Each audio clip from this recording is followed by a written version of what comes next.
Hey Mike, this is Thomas, and Hey, Tom. I've got some bad news. I think upgrade with two D's is coming after our grab bag. You're right. I have no doubt about that. Holy crap. Yeah, and if you don't know what we're talking about, our we just did a podcast this week covering Raising Arizona and Idiocracy, and that was a tip to the hat of a scene, bonus scene in the Idiocracy. But yeah, which we're not going to talk about either of those movies in this little grab bag, but that was a little teaser if you wanted to check our other one out. Absolutely. Yeah, that was this week's show. Of course, today is Wednesday. When we're at least when we're releasing this, it's a Wednesday. And typically our main show. Please go check it out. It's called Raising Idiocracy. And like, subscribe, comment on our main YouTube channel. We'd be grateful. Even if you dislike it, tell us what your thoughts were on it. But with that being said, I love the joke. Then that was a scene. I think that was at the very end of the credits or something like that, or Yeah. something, or whatever, or extra scenes, or for sure. But yeah. Now that we go from that, this is our third grab bag, right? Or so. I think it's our third episode. It's our new format where we broke apart our main show, and because it's getting too long into new shows. But with that being said, yeah, like Thomas said, I'm Mike, and he's Thomas, and we are jumping into our grab bag this week. What do you got this week? What do you want to lead off with? What were you reading today, or this grab bag? Yeah, there's a couple of them I'm recommending that come out today. The first one's Legion of X.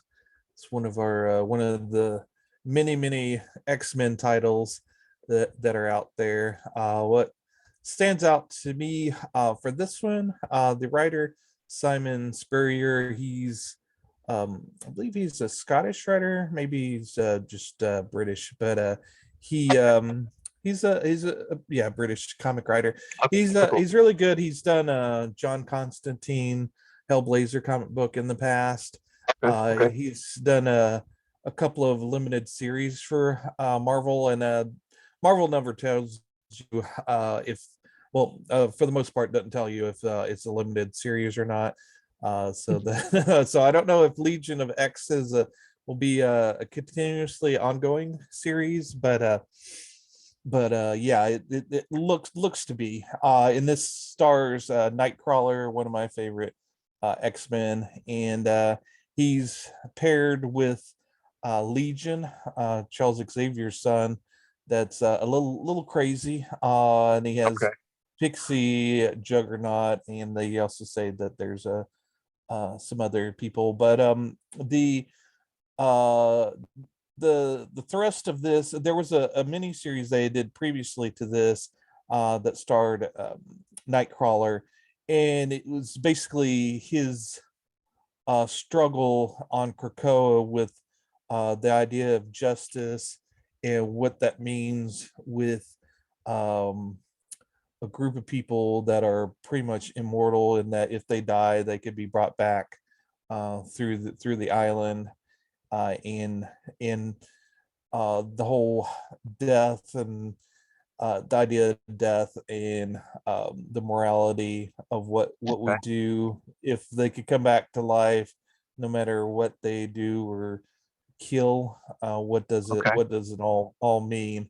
And he thinks that they use Krakoa as like these big, huge sounding board for these big, deep concepts, don't they? Anyway, sorry to interrupt, but yeah, and depending on the writer, they go either deep into it or just surface level. And this one looks to be a little bit more deeper. And Nightcrawler is kind of not really trusting everybody that he used to trust, and he knows that there are some deeper secrets to the island, and he wants to find those out. So I like the writer. I love Nightcrawler as a character. So I have high hopes for this series. And I enjoyed his limited series as well, with Nightcrawler. It seems like he has a real good grasp of the character and how he should be portrayed. A lot of the other writers that I've seen that have kind of mixed around with Krakoa have been kind of a mixed bag, whether or not they have a true grasp on the characters that they're writing for. That's very true. Very true. Because Wolverine, he's kind of kind of flipped around a time or two. He's at one point it was suggested that maybe he was in a bisexual relationship with Cyclops and Jean Grey, which didn't really ring true to me for Doesn't make any Wolverine. sense. Yeah, as a character, unless Jean Grey was messing with his head. I think I saw some joke memes about that not too long ago too, or poking fun at it, like in some stuff. But like, yeah, this Krakoa, like, and everything with it, sort of invites these big, huge, sets the stage for these big, huge, deep, complex things. But sometimes they deliver, and sometimes they don't. Yep. And this artwork looks really good to me. I don't know about the writing, but like this is going to be probably one that I'll probably pick up in 6 months, like, and see if it is serious, see how far it goes along, maybe. But this might be on my radar in a little bit. I might have to hop on this train and see where it goes. And speaking of bigger ideas, Judgment Day is coming out. It's going to be a big event, I believe, in June, where the Eternals, the last issue of the Eternals series that came out last week kind of sets it up in that they terraformed a Mars to support life and have put a bunch of a lot of the mutants have moved from Krakoa to Mars, and the Eternals have decided that the X-Men are deviants, and that deviants are deviating a little too far out if they're going to Mars. So they are going to maybe try to wipe out the mutants, and so they're building it up to the Eternals to be fighting the X-Men versus the Avengers, who obviously will team up with I guess the X-Men to protect them. Right. Yeah. Interesting. I will have to check in, as the X-Men go back a very long time from childhood, and not all X-Men storylines are great, but the Krakoa is like it's kind of take it or leave it. But this is one that we should pay attention to for a take it. And sure. The whole Krakoa storyline is kind of deviated from the original mission statement. Jonathan Hickman, he was pulled on to be the writer for the X-Men, and he had a huge three act story arc, but he only got to get to his act one, whereas I guess everybody at Marvel said, "Oh yeah, we're fine with where it's at right now. So let's just stick with this." So he really didn't get to fulfill his vision of what he wanted to do. So because they brought in, even though Jonathan Hickman was the head writer, they brought in all these other writers as well that kind of went on their own as far as what they wanted to do with the characters within that first act, which I guess kind of derailed a lot of what he wanted to do. And I guess Marvel decided they didn't want to get back on the train. So Jonathan Hickman said goodbye to this, and went on to do his I forget the site, but there's kind of a site where you could blog plus show your work. I forget the name of it, but he's kind of doing his creator own kind of stuff. He did say that he's going to come back and maybe do a few things for Marvel, but he's not going to go back to the X-Men. I can understand that. I can understand the just wanting to do something different, and especially when they try to put the brakes on something and personalities emerge, and then you get none of the above. Yeah, they like pay them what they want, or keep good artists. I mean, not to the detriment of the franchise or whatever, but and Hickman's kept it professional. He hasn't said anything untoward to Marvel, but there is a picture a picture that some people had been passing around of, I guess they do a big meetup with all the creators for X-Men at a little conference to where everybody can talk about their ideas and maybe plan a path for the next year. And it's sort of like a yearly meeting. And there's like a picture of Jonathan Hickman with a few of the other writers, editors, and whatnot. And everybody's all smiles, but if you look at his picture, he's got he looks like he wants to be anywhere but there. So maybe a picture can tell 1,000 words. Right, for sure. Yeah, that's awesome. Yeah, this is one to check out. I don't know that I have any good X-Men segues, but I do have the Defenders #1. I don't remember if you covered this one or not way back when. This would have been like, I don't think so, but yeah, I don't think I covered it, but I have read that series. Yeah, this is I started this series and I read the first one. It's a little wordy for like the first issue, but the artwork is okay. And I think the reason why I wanted it was Black Bolt a prominent character, or did he get beat down in this one that you remember? Yeah. Okay, yeah. So the onus why I chose this one.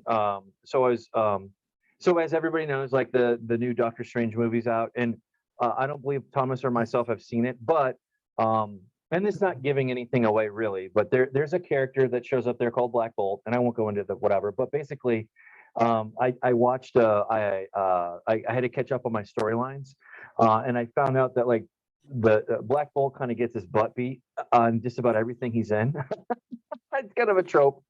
But anyway, this was like one of the storylines, and it stood out to me. I enjoyed like I said, I think it was a little, what was my notes? It was a little wordy, little much writing. What was okay? It was all right, but other than that, it's a good start. And I really enjoyed it. I don't really know anything about this writer, or the colorist, art cover artist, that kind of thing. But it's just a good, interesting, kind of swing through ridiculousness. It's a little ridiculous, but I really enjoyed the art. It kind of had a cartoony sort of fun kind of look to it. And then the writer Al Ewing, he's probably best known for his run, 50-issue run on Immortal Hulk. Towards the end of his run on Immortal Hulk is when this came out, and he was the one that kind of made the Red She-Hulk into sort of like a bird-like creature, kind of morphed her look into that. Yeah, there's like 3 styles. There's like kind of sort of normal humanoid female form that's like slender, and then there's like kind of like beefed up, like stacked muscles showing, and then there's like ugly stacked like Hulk, like a brute, like a ogre, kind of versions of She-Hulk. That's not very popular versions of that. The bigger, more whatever. But but and that kind of just goes to, I think I don't know when it's coming out, but the She-Hulk is another newer one that's coming out for Disney Marvel, but it's a lot of these things have tie-ins. This has nothing to do with any of the current Marvels. This is just an old storyline that I wanted to revisit because it caught my eye. Because currently Doctor Strange is dead in the Marvel universe in the comic books right now. He's dead and gone. His wife, I forget her name, but she's running the Strange, they call it Strange, comic book, and she's trying to bring Doctor Strange back to life. Oh, interesting. Okay. Yeah, she's the queen of the dark dimension. I forget her name. Jeez. And I call myself a comic book fan, but did you go ahead? Go ahead. Did you see the new She-Hulk commercial or trailer? I did not. I mean, I saw parts of it, but I honestly I saw more from. I've seen a lot more from like some of my favorite comic YouTubers covering it. Mhm. And just I did see some of it, and like the parts that I saw, like I agree. Some of the CGI was a little bit left to be desired for, but I think the overall look of that version of She-Hulk is a. I would have preferred a little bit more muscles, but that's not saying much. Like I like the old Mhm. classic, but aside from that, I don't want to get in a tangent, but I'm Mhm. very Marvel heavy this week anyway. But I was Yeah. DC heavy the other week, but I figure I would be a little Yeah. bit more Marvel, and then this is going to happen. But no, what do Mhm. you? Did you see the actual trailer yet, all the way through? I watched. I did see it all the way through. I was watching a reaction video where Okay, Adam from Your Movie Sucks. His he was doing a live stream. He likes to edit to stream on Twitch while he's editing his YouTube videos, and then at the end, he'll the people that are watching him, he'll ask them what they want him to react to, and one of them okay, suggested the She-Hulk trailer, so he watched that and and had his reaction. He wasn't he was he said he wasn't interested in seeing it after after it, but yeah, the a lot of the humor fell flat. It looks like it's trying to go for maybe a comedy series, and I don't know, the yeah, Marvel humor doesn't always hit, and it really depends on the writer, I guess, whoever's writing it. And because like say the original Avengers movie, the humor in that wasn't too obnoxious, but in some of the later stuff, things yeah. get a little obnoxious as far as the humor, and this one was very very obnoxious. Yeah, I'm not quite sure that I think Marvel humor, and I'm behind on a lot of the shows, just because I don't care to. I just don't care. I just don't have the time, and I'd rather watch other things. But and that's not to say that it.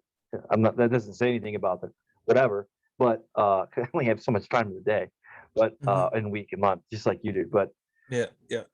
I don't know that I would. I would. I would really want to watch the. Excuse me, the series or the trailer Mm. myself, but I don't know. Like, I don't know that Marvel humor necessarily. I don't. I guess I'm not. I don't know if and somebody out there correct me if I'm wrong, but like I don't know that it's maybe it did work in Loki. I don't know, but on the smaller screen. But Mhm. regardless, Marvel humor kind of only works in a certain well spaced out movie. Yeah, I don't yeah. know if they nailed it on. I don't. In my personal opinion, I don't think they've necessarily nailed down the smaller screen quite yet, like they have the big screen. In my opinion. Well, well, the humor worked well in Loki in that Okay, that's good. the actor who plays Loki's a pretty decent actor, and they had him Tom act Huddleston, yeah, something like that. and they had him acting off of Wilson. What's his name? Um, he does the we were talking about him with the Wes Craven or Wes Anderson movies. Owen Wilson. Owen Wilson, yeah, Owen Okay, Wilson's he's a very a seasoned comedy actor, and sure. they play off of each other very well. So those All scenes right. with them are well done. But yeah, they had the perfect template for the She-Hulk series in that back in I think of the late '80s, early '90s. John Byrne did a run on a She-Hulk comic book. He wrote and drew it, and it was very humorous comic book. And way before Deadpool, she was breaking the fourth wall. She was Yeah, yeah, yeah. talking to the audience in the comic book, which made it, and they she kind of played with and the writer played with the whole, using her as you know I guess as eye candy. Mm, There was very much kind of a feminist bent on it, but it wasn't too over sure. the top. Okay. It had fun with it. You as a reader, um, I really enjoyed it. I would like to go back to reread that. I remember really enjoying that. his Sure. run on that original comic book. But I think if they might Sure. have took, but maybe they didn't want to do that, break that wall with the series because they have Deadpool. But it would have been a kind of a fun take if they had, and That kind of would be had a. that. Yeah, go ahead. Sorry. But yeah, and also had maybe some better writers on there as far as from what I've seen on the trailer. Maybe it's a bad trailer, and the series is actually very amazing. I'm But yeah. I'm hoping so, because there are, and that is true. I have heard that, and I have and that is that she has that kind of personality, or was written with that kind of persona of breaking that Mhm, fourth wall, so to speak, like, and mhm, has a fandom around that character too, mhm, that is important. And I agree with you. I don't know. Kind of, we'll wait and see. Maybe we could catch that one in passing if it's any good. If it's not mhm, good, then whatever, then we don't. But mhm, definitely would love to cover an original, story arc of, because that's what I'm doing. I'm going back and I'm looking at a lot of older storylines that I was aware of but didn't read, mhm. and a lot of that's one of my picks are from, except for like one. But this one is just like, there's just like a trope of like Black Bolt getting his butt beat. Mhm, Like, mhm, it's kind of like a, I don't know, but you mhm, refer from that what you will, or infer whatever you will, but it's not very good. Whatever. It's kind of like a throwaway character. It's like trumped up to mhm. be like all powerful, but not really. Like when Yeah. Mhm, when something big happens, like, let's put it this way, you don't want to have that Black Bolt on your front line for mhm, your tier one superheroes. mhm. You might have a hard time in the boys universe, as it would be more like Yep. a second, third. Anyway, it didn't matter. But and of course Yep. that's a whole different Inhuman storyline, and I won't get into that. But Mhm, anyway, throwing it back to you. Yeah, I look forward to this, and I'll might come back and say what I think about the whole thing. But so far, it's a good start. I think it's a little wordy, a lot of writing, but mhm, it's setting up for this. You kind of have to understand the backstory a little bit, and it's setting up the Raider guy and some other things that are not necessarily firsthand. If you're even well versed in comic books, or you're casual like me, I don't know all the things. But what did you want to go to next for for your comic book picks?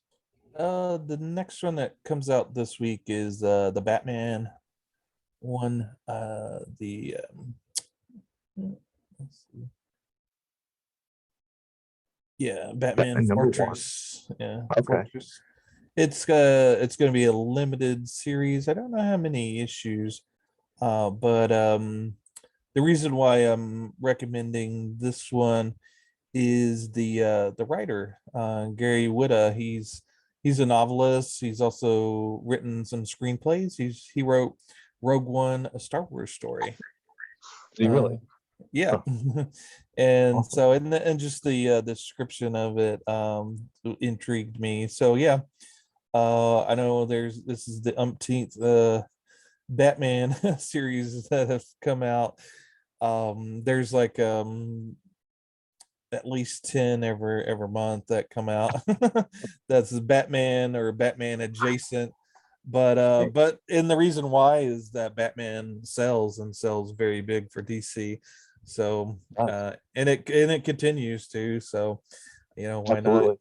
And they've done a good job of getting good writers, good artists to tell these stories. So and I think Chip Zdarsky is going to be coming over from his run on Daredevil and coming over to write the main Batman title in Really? a Huh. few months. So yeah, Interesting. yeah, he's Okay. writing Check that out. he's writing a limited series right now that's going over Batman Bruce Wayne during his late teenage, early 20s. Um, and it's called Batman the Night. And I've read the first two or three issues of that, and I've kind of dropped off of it.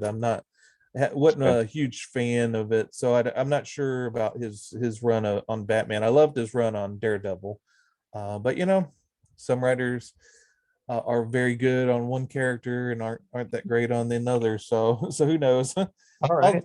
Yeah, I am picky and choosy with my Batman titles. Typically, like I'll wait until somebody somewhere tells me this is worth reading or even longer, Mhm, and then It's kind of like Superman. Like not every Superman storyline is great. It's just not. All right. mhm, There's only like 1%, maybe 5% of all the things ever made of Superman are actually really, really good or outstanding. The rest is like, oh, good or not. But mhm. I'll have to like. So, but so far, how do you like the art? Do you like the artwork? Does it rate pretty well in your opinion? I haven't seen it yet, but that Darick Robertson, who does the artwork, is best known for his run on The Boys. So if you Right. like the Boys artwork from that comic book, then you'll probably enjoy this. But yeah, no, this comes out on You're right. Wednesday It when is. we Yeah, yeah. You're right. so Sorry, yeah, we haven't there may be seen it some yet. sneak peeks on the internet somewhere, but yeah, we can revisit it next week once I've read it and maybe confirm or deny the recommendation.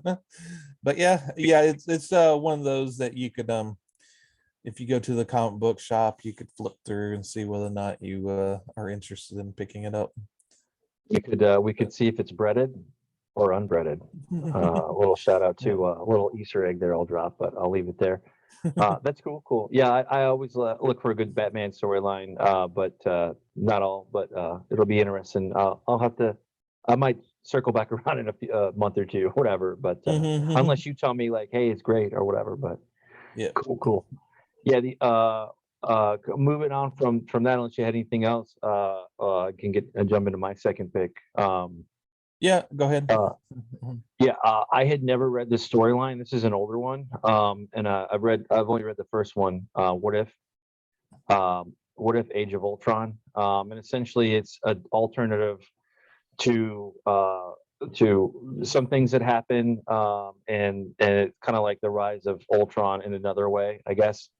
Uh, But I love What If, and there's like so many What If storylines that I want to cover as we go on, and this is one of them. And it's a good classic kind of storyline. What If, where it sets it up, and then of course the premise of What If is it is solely in its own space by the Watcher, like in an alternative universe essentially or whatever. And then like some of the characters and backstories are the same, some are a little bit different. But like there are famous ones like What If there was a one that was out too well, not too long ago, that was like what if Miles Morales was the Hulk. And some are good and some are not. I haven't really that one was okay, I guess. I haven't really read it, but anyway, this is just a classic What If that I'm starting, and the artwork is great. I don't really know much about the writers and the artists here, but I love the artwork in general. If I go back one, like this is it's just really good in this issue. Not much to say other than I wanted to go back and revisit it, and it's a classic. And it's solid. Have you read this one? No, I haven't read that one. But you made me think of the current run on Fantastic Four. There's a war going on where there's these creatures from I don't know where. I kind of jumped in the story midway, so I don't know Mhm. all the details, but they're fighting the what if creatures, the Watchers, and Uh-huh. um Interesting. and they go to the planet that they're all on, and it's like, well, you can't really do anything, you're the Watchers, but but they're like, well, it's kind of different on our planet, and we can actually do things on our planet. But Right. yeah, so there's so if Interesting. you're kind of interested in those what if guys, they're a major story point there for Fantastic Four. Like I said, I've kind of jumped in It looks like it's involving the various Fantastic Four people, and Doctor Doom seems to be a prominent character in this story arc, which is a kind of, and She-Hulk is with, they're all kind of split up doing their own things, like a thing, and Mr. Fantastic and She-Hulk and Jack of Hearts are kind of trapped in this weird dimension that and also Reed Richards, Mr. Fantastic, has gotten all of the knowledge of a Watcher, and it's too much for his brain, and he's going to die within 38 hours. And they're trapped on this planet where if they don't escape, they're all going to die as well. And the Thing would actually survive, but his rock body has been cracked, and his flesh is exposed, and so he's going to die if he doesn't get some medical attention as well. So Interesting. Yeah, that's cool. Like I wrote down. It's always fun to see like some of your favorite characters and how they are depicted in a completely different scenario that will never happen in theory, and these things. But not much to add from me. Like I love the artwork, and it's just rock solid. And I'm really looking forward to finishing this one off this week. This first one set the stage, and it was good. But aside from that, you had Fables Volume 22. Speaking of farewell, we'll bid farewell to What If and jump into Fables Volume 22. Actually, that's did I do the wrong one? Well, I think so. Maybe I didn't. That's the final volume. You don't want to start with that one. No. Well, yeah, I was going to recommend the whole Fable series, so you'd probably want to start with volume 1. There's let me go find it. There's different ways to read this. There are the smaller volumes that Mike had pulled up. There's 22 volumes, but there's compendiums now that collects 50 issues at a time. That was what I was going to spotlight, that Fables compendium. But well, not this, but this is the series anyway. This is the the individual series. Yeah, the compendiums that. I see it right there. Yeah. Well, that's the volume 1. Yeah, we get it. Sorry, I get it. Yeah, there's yeah, there's various ways to read it. Like I said, there's the smaller bite size. The volumes are like, I think they're like about 5 or 6 issues a volume. Okay. So, and they run about 10 or so bucks, whereas the compendiums, I think they're like more like 50 or 60 bucks, but they collect 50 issues. So if you know you like the series, the compendiums probably are the better value as far as getting more bang for your buck, because those run about close to 1,200 pages. They're a little unwieldy to read, so if you don't like a huge volume in your hands to read, you may want to go for the smaller volumes. But basically, Fables is about these fairy tales. There's various worlds with the fairy tales, like you've got Snow White, you've got the big bad wolf, and there's like this big bad that has taken over all the various fairy tale realms and have enslaved them. And there's a select few of the fairy tale characters that have escaped from fairyland and have went to New York and have kind of carved out their own little street, street that is kind of hidden from the normal people, which they call Mondays. It's a short for mundanes, so they're Mondays. And so but yeah, Normies. yeah, normies. But yeah, so it's their tale of hiding from the big bad. The big bad can't get to at the start of this storyline. They he can't get to the real world or our world, and Okay. so they're protected currently, and it's just it starts with the story. The first story arc is sort of a murder mystery as far as who killed Snow White's sister Rose Red, and it's the each of the storylines, it's a comic book, but it's definitely not a superhero comic book, although one of the story arcs kind of plays with that idea later on in the series. But it was a 150 page completed series that ended a few years back. The whole thing is really good. Now the writer of the series, writer and artist of the series, decided they wanted to return back to the story and write another 12 issue series. And the first issue of it came out last week. I didn't recommend it because I wasn't sure how deeply it's tied to the original 150 issues. And I think you could probably read it without reading the first 150 issues, but I wouldn't recommend it.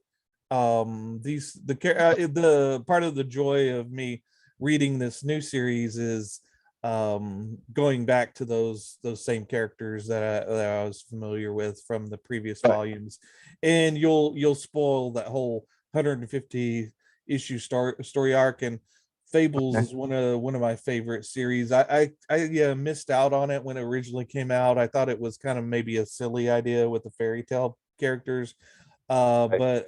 but go picking up the compendium and reading it, I really fell in love with the characters, and it's really well written.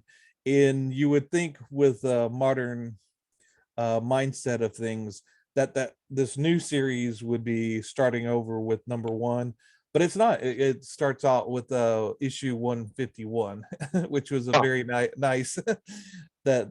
So it's going to be part of that big series and be included in it.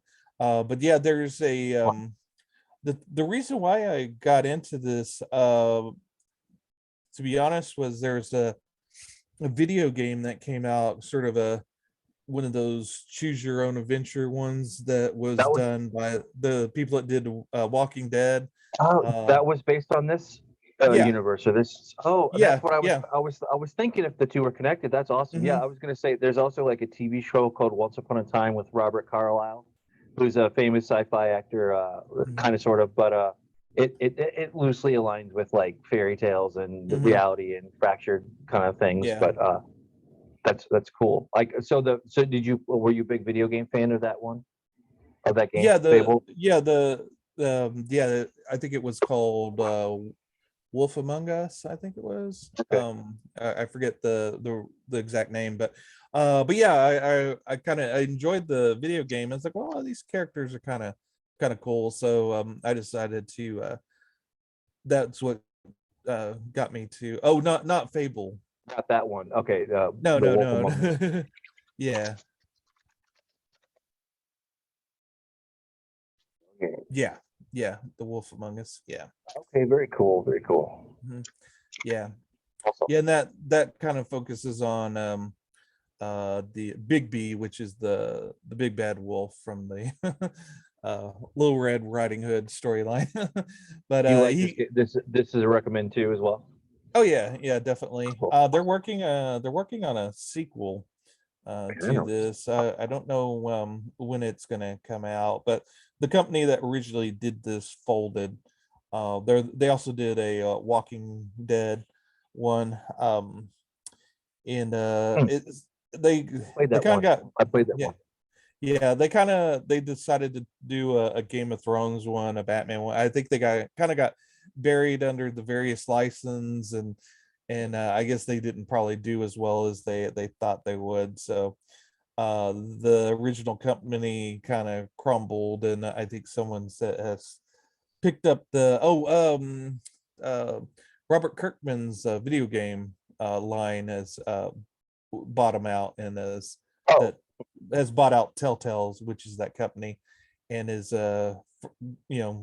continuing some of the license. I think they came out with another Walking Dead installment, and they're going to do a Wolf Among Us part 2. But this I remember that Walking Dead game. That was like one of the ones that it was good. It was solid. It was it wasn't like the best ever, but it was good. It was fun to play through. Yep. And the storyline for the Wolf Among Us kind of aligns with the first couple of volumes of the series, but it's actually a bit different than it. So it's sort of like an alternate universe. So that if you play the game, you're not really spoiling yourself, and vice versa, as far as doing those. That's awesome. Cool. I'll have to. I was not aware of this either. This is like, this is good. Vertigo. I wonder what the history is, because obviously Vertigo was its own thing at one point. And before DC bought them, unless they niche house or something. No, yeah, DC always owned Vertigo. Basically, back in the day, there was a lot of independent comic books. Independent comic books were huge in the late 80s and 90s, for like the Teenage Mutant Ninja Turtles, and then various titles like that was coming out through Image and whatnot. And DC wanted in a more adult line to spotlight maybe a more adult type comic book that would appeal to the independent comic book reader. And so they created Vertigo, and the star title for that was Sandman, but no Gaiman. And then and I think the originals, they also had Swamp Thing, a new run of Swamp Thing, John Constantine's Hellblazer, and but yeah, and I forget the Grant Morrison did a title, but yeah, it was a hugely successful branch of DC, which kind of died out in the late 2000s, I think, and then they tried to restart it mid 2010s, but the guy that they got to run it wasn't the best. He got mired in a huge scandal, or accusations of some misconduct that kind of crumbled and killed the line. Also the books that they had put out under Vertigo to relaunch did very poorly. So I think with the scandal and everything, they decided just to kill it. So I think Vertigo's never coming back, but they have their Black Label, and I think they're throwing all of their more adult stuff under the Black Label of DC, which is Fables is being published under the Black Label with the new series. I'll have to check it out. I was unaware. I didn't even know it existed. That's cool. And I was completely wrong. I was thinking about that. Obviously, I brought up the wrong video game. So I've never played the Wolf Among Us, but that's cool. That's awesome. Good stuff. Good stuff. I was gonna say, I don't think anything else to add. Anything else to add? My good bang for your buck to get that compendium. And we'll link to it in the description to get the 1,1200 page version to save a little bit. And I don't know. And I don't know if they're under the DC Unlimited either, their comic book online thing. I'm not sure. I'm not sure either. I don't know. It could be. Who knows? Like I know the only thing I remember. I think DC is 3 months, and then they allow you to read it, and Marvel is 6 months, no matter what, for their comic subscription thing. With that being said, I was all pretty Marvel heavy this week, but this one, This was the one that continued the Thor, excuse me, the Hulk, Titan Hulk series, I Uh-huh. believe. And this one, I just I fell in love with that. I think it was a couple weeks ago I started reading it, and then I went back and I read as much as I could beforehand, and then I was excited for this one when it came out last week. But because I really want, I was hooked to that Titan storyline. I'm not going to say that it's the best Hulk storyline ever, but as far as it being the most powerful Hulk ever, I mean that's kind of like where it's going. And it's kind of a goofy, different kind of a Hulk. I won't get into the meta of it because it kind of gets confusing between like Banner and Hulk and inside Hulk, but Banner, whatever, yada yada. But it works. And also, this is All Father Thor as well. So he's ultra powerful, kind of. He has Odin's. He's imbibed. Odin has imbibed himself in his hammer. But this is continuing that storyline where they're fighting, and it's just good. I love the artwork. I love they're doing something new with this, and of course, this is on the 60th anniversary too of Thor and Hulk meeting or fighting for the first time, whatever it was. I'm not going to pretend I know. I just know that this is 60. It's tied in with that as well. I think Hulk had his 60th anniversary episode too with that. We talked about. We kind of touched on it a little bit. But it's just a good storyline. I like. I think it'll stand the test of time. I think this one. It'll be interesting to see how they roll that out with the storyline with Titan Hulk. And Titan Hulk is like he's like his body. The Hulk body is a spaceship, and Hulk is locked in like the engine room. And there's like it's like a simulation thing, and like he keeps feeding him perceived enemies until he gets him up to like the level of power or rage that he wants. And then of course Banner is on the bridge and he's controlling. It's kind of goofy, but it works. Yeah. It works. Kind of makes me think of Star Trek since I've been watching Next Generation. Hulk Factor 5. It is. It's true. It's true. Yeah. But this Hulk, previously like the most powerful one, arguably it was World Breaker Hulk, which is a great storyline too. That's they didn't really do it. They pulled portions of it from modern day Disney Marvel Cinematic Universe Hulk. It's a different thing, but anyway, whatever. I wish they would have done its own storyline, but it's okay. It's okay. It's okay. But yeah, this was good. It's just an interesting look, reverse look at Banner. Like maybe the Hulk's not maybe the Hulk isn't the one that we should be worried about. Maybe it should be Banner.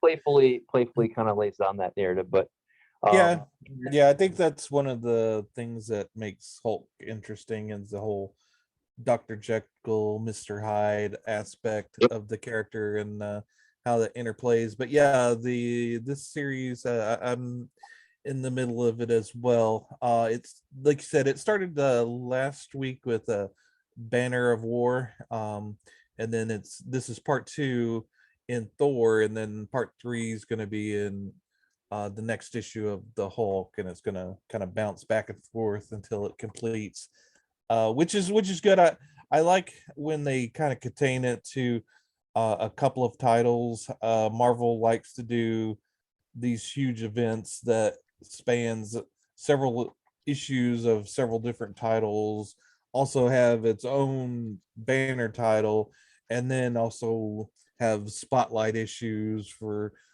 ancillary characters, so that in the end, over a span of 2 or 3 months, you have to, if you want to get everything, you're picking up 20-25 titles, and half of them you probably aren't really interested in reading to begin with, where this is going to be, I think either I think it's going to be 5 parts, and it's just going to be kind of within the Thor and Hulk storyline issues. Right. Pretty cool. Yeah, it's good. I'm glad you like it too. Other than that kind of rolls into my Marvel or heavy Marvel leanings. I'll probably come back next week. We'll see. Which strikes a fancy, but with that being said, that concludes our comic book section, and Yep. we are ready to roll into some YouTube creators. Yep. And wow, what's this? What's this one? Cartoonist Kayfabe. So this is run by Ed Piskor and Jim Rugg. Their pictures are up at the top. Ed Piskor, we're familiar with him. He wrote and is the artist of that series I recommended called The Red Room. He also did a sort of indie sort of style comic book for X-Men, and then Jim Rugg did the same thing with the Hulk, which you recommended. I was going to say a week or two back. So those are so there are a couple of indie comic book writers and artists who has also worked with Marvel. The Ed Piskor, another thing he's best known for is he did a history of hip hop, sort of oversized comic book that went over the history of hip hop, which I haven't read, but I think that inspired Marvel to do the history of X-Men, and then that did so well. They did that history with the Hulk with Jim Rugg. But basically, this channel is the two of them doing a deep dive on various issues of comic books. And then that's awesome. Yeah, and they did. There's a one issue of Superman where Superman ends up doing a sex tape, and which I had never heard of. And after watching it, that is true. That's one of the episodes I recommend. I'm not sure how far back that goes, but yeah, I haven't watched every single one of their episodes, but everyone I've watched has been entertaining. Like I said, they do a deep dive. Most of the time, they don't do any digital comic books. They're very very old school.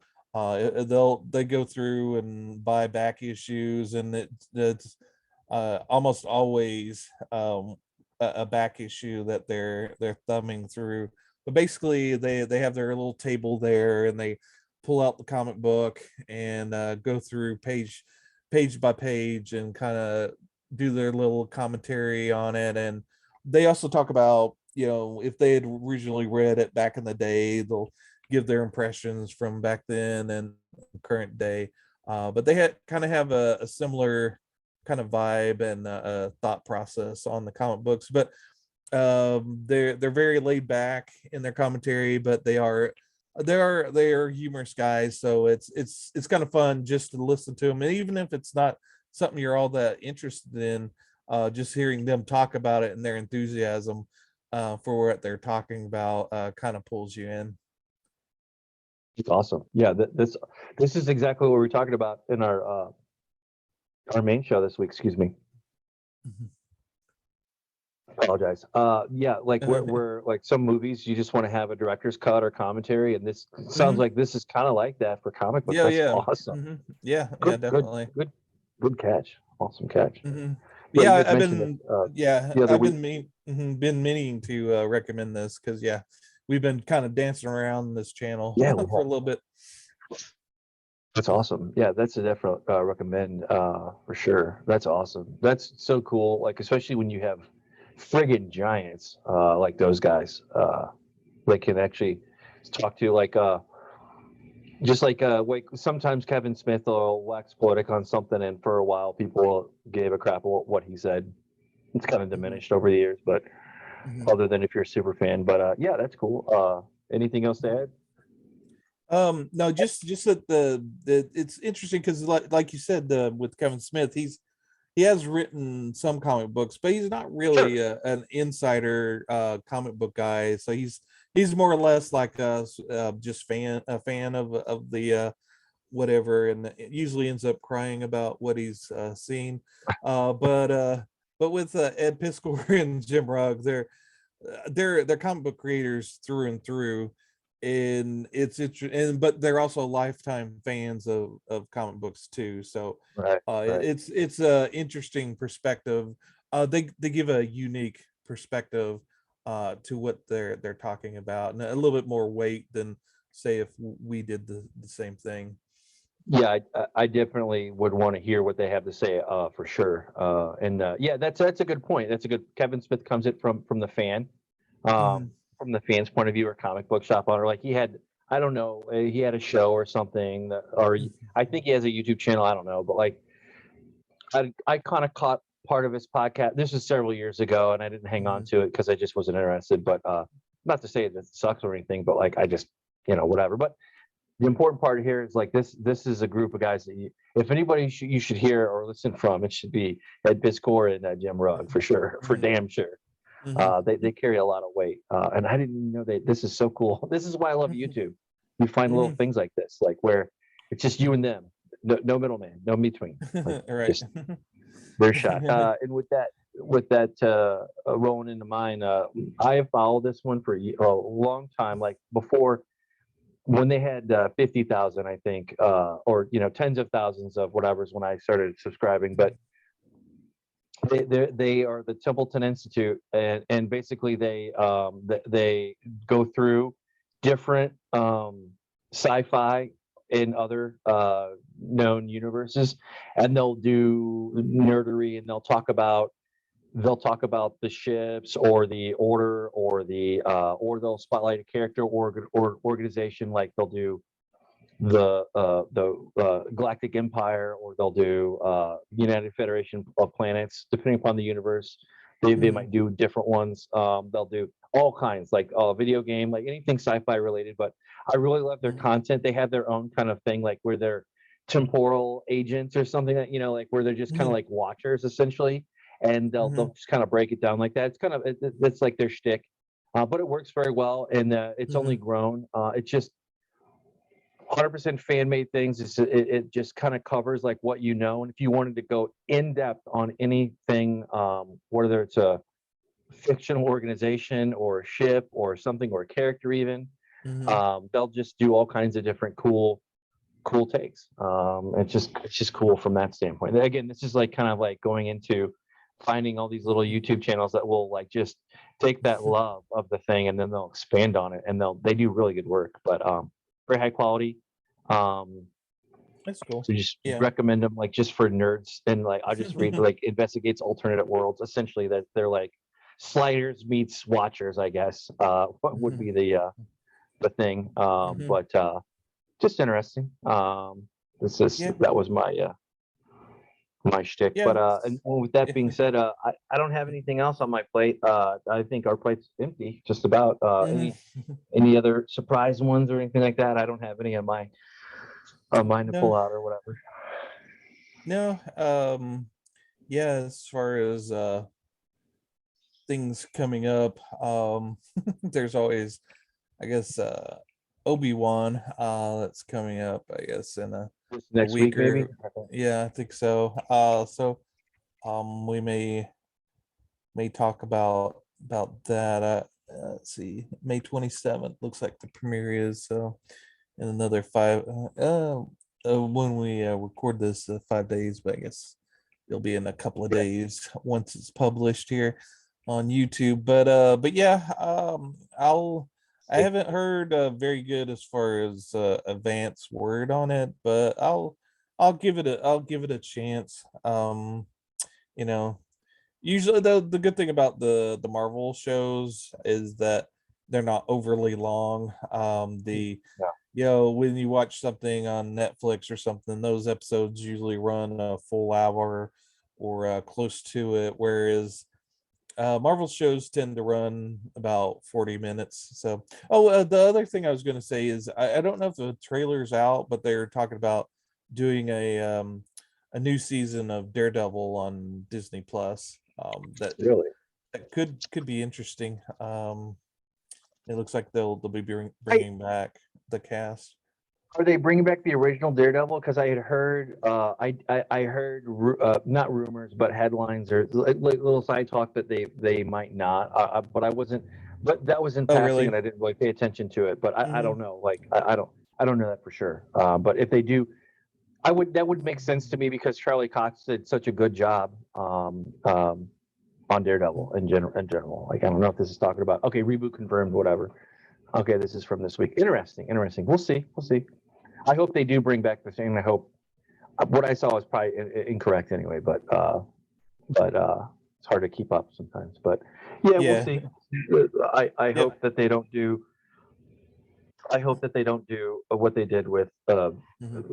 It's starting to become a pattern, or kind of a perceived pattern, that's happening with main shows. It's like you say this is the character, but then really it's about these other 2 or 3 big other ones, and they don't bounce that.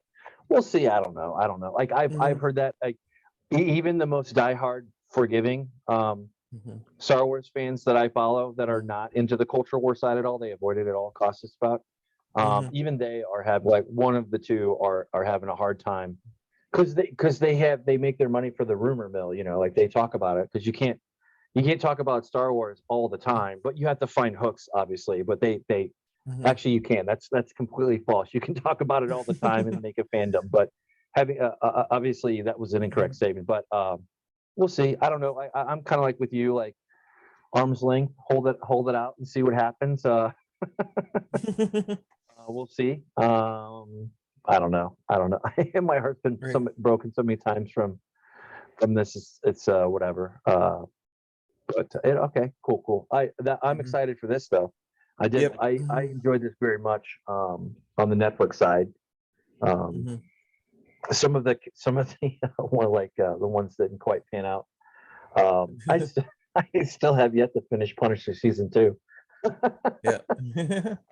I don't think it was as good as season 1 but I don't know. But we'll see. I don't know. It'd be cool if they did. This would be a good bridge for them, because I believe that Kingpin, he's a very specific actor. He was on Law and Order. I can't think of his name, but he has made an appearance in a couple other, like, small part. Like, I think he was in the Hawkeye show. They mentioned him, and then I think they mentioned him elsewhere too. Memory serves. I can't. Actually, yeah, he actually is in Hawkeye. He's there's a cameo, and he may or may not have been killed in that season, as a slight spoiler. Which I imagine he's not dead, and he'll come back for season 4 of Daredevil if they do it. But yeah, well, I guess they are doing it since the reboot is confirmed. But yeah, hopefully he's like with most Marvel stuff, no one ever really truly dies, except for Gwen Stacy. Yeah, Gwen Stacy's still dead. Confirmed. Yeah, that's true. But yeah, you're right about that. They don't stay dead in the Disney universe. They don't stay dead either, surprisingly. Shockers. Like, my comic books are known. That's a very comic book thing to do, but also that's also a very soap opera thing to do. Yep. Yeah, and I think it's a great idea for them to bring back Daredevil, because I think they try to get that magic back again, where they introduce lesser known Marvel characters and tried to make them big, which doesn't seem to have happened, like with the new Eternals. And I think Disney's kind of getting a little cold feet about Miss Marvel and She-Hulk. They've done a bunch of reshoots for those, so maybe they're so maybe Captain Marvel, I'd heard that, but not She-Hulk. But yeah, maybe they want to make sure they have a few more sure things, which Daredevil is definitely more of a sure thing than say a Miss Marvel TV series. Yeah, I freaking love just because you've got that built-in fan base, whereas even in the comic book world, there's not a huge fan base for Miss Marvel, whereas say Daredevil has a huge fan base. Huge, almost as big as almost to rival Spider-Man, I would say. But probably Spider-Man would win out 9 times out of 10 if they were put up. I mean, just popularity. I'm not talking about like this character versus this, like, not that, but I fell in love with the small screen version of Netflix. When Netflix did this, I fell in love with Daredevil because I wasn't like a big Daredevil fan, but I was familiar with some storylines. Luke Cage, I knew nothing about Luke Cage before this. I think that was his name. God help me if I'm misremembering. Yeah. All right, cool. Because I'm screwing myself up with Mortal Kombat. I can't. Anyway, Luke Cage, like, I love the way that Netflix did that show.